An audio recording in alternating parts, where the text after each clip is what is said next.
RTL 8h47, Bernard Poirette, votre invité ce matin. François Asselineau, candidat de l'Union populaire républicaine à la présidentielle. François Asselineau, bonjour. Bonjour. Pourquoi proposez-vous aux Français tant de ruptures d'un coup ?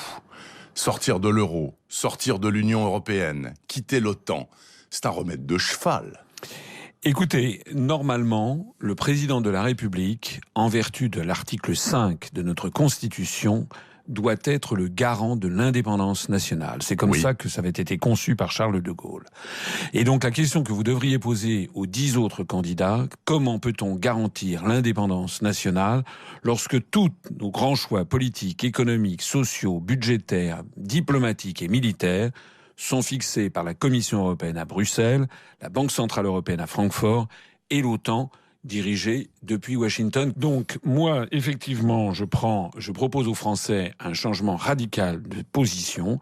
Ça sera la revanche d'ailleurs des 55% de Français qui ont voté non le 29 mai 2005 à la Constitution européenne et dont le vote a été purement et simplement passé à la trappe. Ignoré, oui. Ignoré. Ça veut dire, c'est grave ce que je dis. Ça veut dire que nous sommes dans une dictature qui ne dit pas son nom, et je maintiens le terme de dictature qui ne dit pas son nom. Il faut quand même savoir que les grandes orientations de politique économique sont fixées par la Commission européenne, notamment en vertu d'un article, l'article 121 du traité sur le fonctionnement de l'Union européenne. Je sais que j'ai la réputation de citer les articles des traités, je le fais exprès parce que c'est la preuve que moi je suis compétent. Nous avons affaire à des gens qui font du marketing, qui lancent des propos marketing pour séduire le public en tablant sur l'ignorance du public. Moi je table sur l'intelligence de mes concitoyens. Eh bien il faut savoir, quand la Commission européenne exige que le prochain président de la République et le prochain gouvernement mettent en œuvre des politiques qui sont cachées en fait aux Français, mais qui sont très précises. Il faudra baisser l'impôt sur les sociétés des grands groupes. Oui. Il faudra augmenter la TVA. Il faudra diminuer les prestations chômage. Il faudra précariser toutes les professions réglementées, les avocats, les notaires, les commissaires aux comptes, les artisans taxis. Alors il faut savoir que si les Français votent pour un des 10 autres candidats que moi, ils auront à partir du mois de mai la même politique que celle dont nous avons souffert depuis déjà 10 ans sous Sarkozy ou sous Hollande. Alors vous m'interrogez, vous dites que je ne suis pas le seul. Je ne suis pas le seul à critiquer la construction européenne, c'est exact. Madame Le Pen, Monsieur Cheminade, Monsieur Dupont-Aignan, Monsieur Mélenchon critiquent vertement la construction européenne. D'ailleurs, lors du débat qui a eu lieu avec les 11 candidats à la télévision, il y avait, vous avez pu noter que finalement la question européenne a surplombé à peu près toutes les autres. Et à chaque fois que j'ai pris la parole, je n'ai jamais été contredit. Et au contraire, j'avais le sentiment que les autres candidats regardaient leurs chaussures parce qu'ils ne connaissaient pas bien les traités. Mais ce qui me distingue de Madame Le Pen ou de Monsieur Mélenchon, par exemple, outre que ce sont des extrémistes dans un cas comme dans l'autre, c'est qu'eux, ils proposent de renégocier les traités européens. Voilà. Or ça, les Français le savent. On nous a déjà fait le coup. Rappelez-vous, en 97... Lionel Jospin avait promis de renégocier les traités, de renégocier les critères de Maastricht. Il n'a rien pu renégocier. Donc vous dites, si je suis élu, j'enclenche le processus comme les Anglais l'ont fait il y a quelques semaines. Exactement. Déclenchement, article 50 des traités. Voilà. Alors j'insiste sur plusieurs choses, parce que je sais bien... Mais Monsieur Asselineau, les Français, quand on les interroge, ne sont pas majoritairement contre l'Union européenne. Ils disent, écoutez, finalement, il y a du bon et du mauvais, et il y a plus de bon que de mauvais. Oui, mais alors, plusieurs choses. D'abord, il n'y a jamais eu de vote sur la question. On n'a jamais demandé aux Français si vous voulez entrer ou sortir. C'est vrai. Bon, jamais. Donc déjà, moi, vous vous fiez sur des sondages. Moi, les sondages, on sait que les sondages se sont tous trompés. Depuis maintenant, je ne comprends pas d'ailleurs qu'on porte tellement attention aux sondages officiels. Ils se sont tous trompés sur le Brexit, sur Trump, sur les primaires. Et ils se trompent d'ailleurs sur vous, puisque vous dites, vous verrez, au premier tour, je ferai beaucoup plus que ce dont je suis crédité actuellement. C'est évident.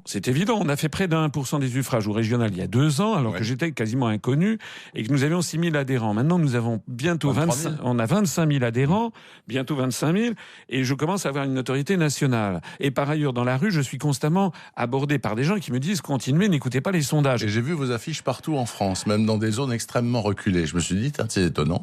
Il y a des gens qui collent pour lui au fin fond. J'ajoute que l'on a appris, là, il suffit d'aller regarder, il y a un numéro de Numérama qui apprend que les algorithmes de YouTube révèlent que ma candidature est celle qui suscite le plus de demandes en ce moment sur Internet. Alors notamment dans votre programme, Monsieur Asselineau, il y a un programme de renationalisation de gros pans de l'économie, le secteur autoroutier, le secteur distribution d'eau, électricité de France, etc.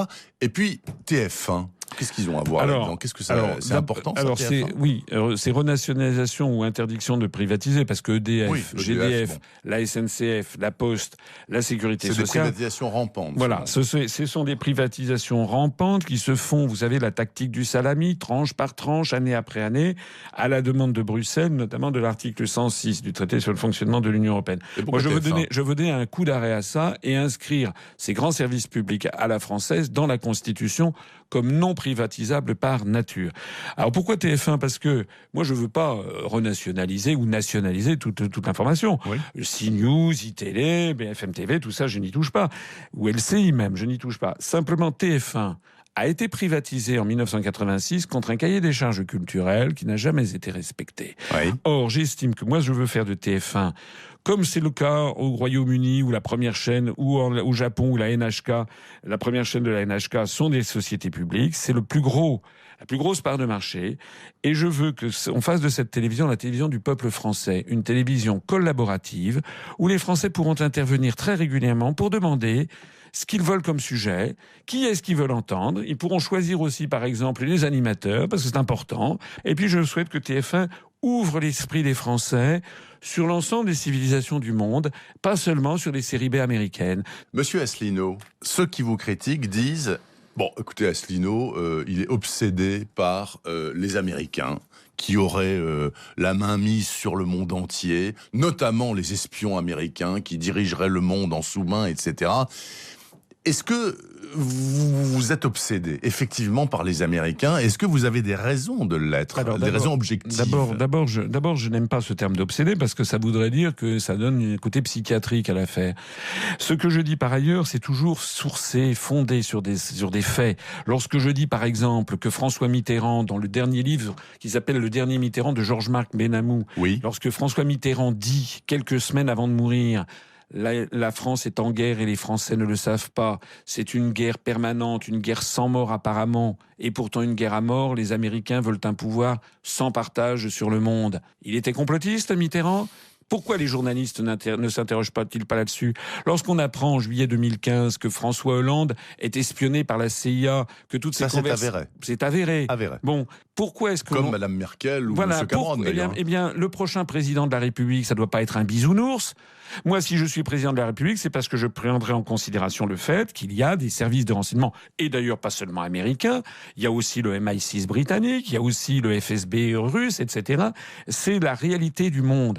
On est dans la manipulation des opinions publiques, il faut raison garder. Et un chef d'État doit garder son sang-froid, ne doit pas s'emballer comme M. Hollande l'a fait pour aller se ranger sous la tutelle de Washington. Une dernière question, M. Asselineau. Si vous n'êtes pas au second tour présidentiel, c'est quoi la suite pour vous ? C'est les législatives ? Vous allez présenter, l'Union populaire républicaine, des candidats partout ? On va présenter 577 candidats et suppléantes dans les 577 circonscriptions. Voilà, et je pense que nous allons profiter de la dynamique, parce qu'actuellement, si vous allez sur Internet, il y a 2 candidats qui bénéficient d'une vraie dynamique, c'est Mélenchon et moi. Oui. Là, voilà la réalité de la situation, et les journalistes le savent parfaitement. Et sur le terrain d'ailleurs, lorsque je fais des réunions publiques, on a fêté les 10 ans de l'UPR, il y avait 6500 personnes, et vos confrères qui y sont allés ont été sidérés, non seulement du nom, mais de la ferveur des gens qui étaient là. Je propose aux Français de reprendre le pouvoir, de reprendre leur démocratie. Je leur propose tout simplement une révolution par les urnes. François Asselineau, donc candidat à cette présidentielle 2017 pour l'Union populaire républicaine sur RTL ce samedi matin. Bonne fin de campagne, Monsieur Asselineau. Merci beaucoup.